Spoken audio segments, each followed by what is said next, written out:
What if the person you trusted the most was hiding a deadly secret? My name is Sarah, and this is the story of how my seemingly perfect neighbor turned out to be a serial killer. I had just moved into a new apartment in a quiet neighborhood. It was a fresh start after a rough year, and I was eager to settle in. My neighbor, Mr. Reynolds, was an elderly man who always greeted me with a warm smile.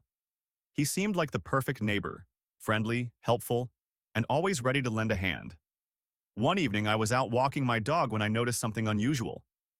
I saw Mr. Reynolds in his garage, working on what looked like a strange contraption. It was covered with a tarp, so I couldn't see much, but it gave me an uneasy feeling. When I asked him about it, he just brushed it off, saying it was a little project. As weeks went by, I noticed more oddities.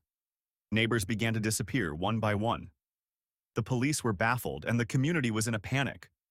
People were whispering about a serial killer on the loose, but there were no leads. One night, I was working late when I heard a commotion from Mr. Reynolds' apartment.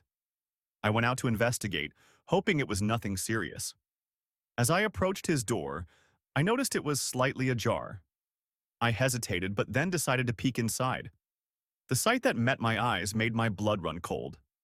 The room was filled with photographs of missing people, each one marked with disturbing notes. In the center of the room was the tarp-covered contraption I had seen earlier.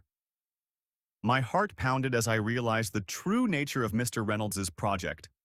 I quietly backed away, trying to keep my breathing steady.